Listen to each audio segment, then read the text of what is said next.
Hi, ladies. Today we're discussing what do we think about internal devices, pelvic floor stimulators. We're giving you all the details today. Hi, I'm Jenn Lormand, exercise physiologist. I'm Christina Walsh, licensed physical therapist, and this is the thing we get a lot of questions about. So we're going to answer that right here for you today. Yeah, so we're going to start with a story because my experience as a practitioner has been 100% of the women that I have worked with that have used these types of devices have dealt with hypertonic pelvic floors.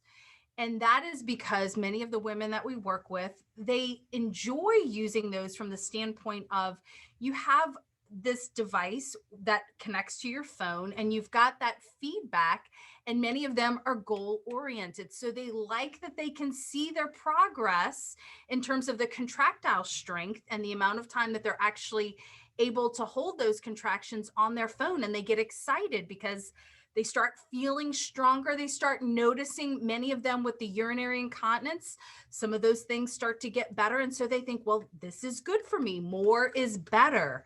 And so they continue using that device. And before you know it, all of a sudden, now they've got a resurgence of symptoms. And in some cases, even worse. And by symptoms, I mean pee leaks, back pain, hip tightness, discomfort with sex, Urgency pee leaks, or just general urgency peeing a million times a day. Those are all the issues. And to clarify, we are talking about anything that you insert into your vagina and squeeze around. Any tool of that nature is what we're talking about in this particular scenario.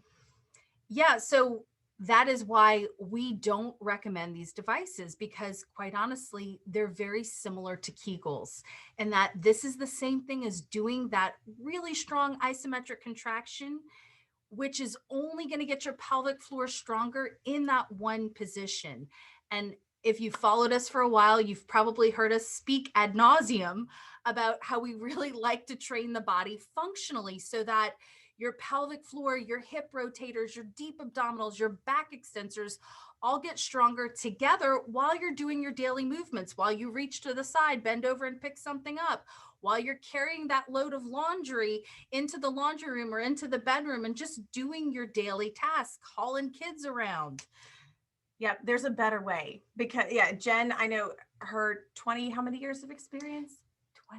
25 years of experience speaks to this issue. Now, we are not saying that every woman who uses these devices ends up with that over tight pelvic floor, but we are saying that the ones who come see us do have that, of course, right? Because they're the ones who still end up with problems, right? You're still looking for help. Things have either not gotten as much better as they wanted, or they've gotten worse because they've crossed that threshold of, okay, great, it's activated.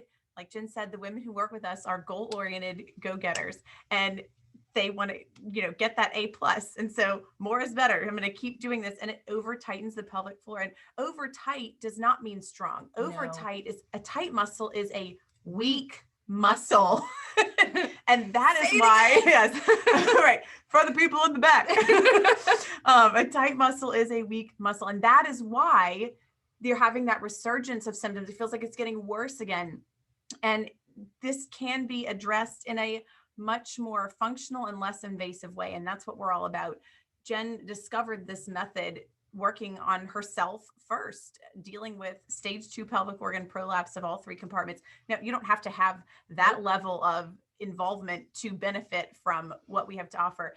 And there is also a place for this sort of work if you have lost complete control of bowel or bladder. And Jenn did unfortunately live through that after a traumatic birth. And so she needed this sort of work very initially. And it's very appropriate for that. If you do not have control of your bowel and bladder, and you have maybe nerve damage down there, as I did, it really does do a great job of being able to get those muscles stimulated and back on board working for you. So we're not poo-pooing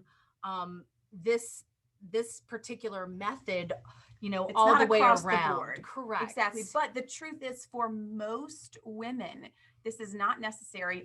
And furthermore, most women who end up working with us are going, oh my gosh, well, if I knew there was a way that I could do this and not insert a foreign object into my body and have to disrobe and be penetrated with something, and I could do something from the comfort of my own home without disrobing or inserting anything, I would much have preferred that. And I'm so glad I'm here.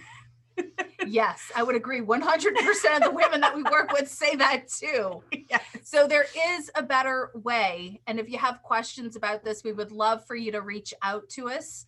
We do have a quiz on our website, tightenyourtinkler.com, where you can go and kind of connect the dots between all of the things that you might be dealing with and not recognizing that your P leaks are connected to your back and hip tightness or the pressure that you might be feeling in your bowel. And the DR. Yep. All of that is all one big picture of things that aren't working together optimally. And the good news about that is that they can all be fixed all at once. Yes. And it is a 5-minute quiz. It leads to a lot of light bulb moments. It's very eye-opening and empowering. So send us your questions, all the hard ones. We love fielding those questions. You can reach us at hello@tightenyourtinkler or message us on Instagram. And we will see you next time.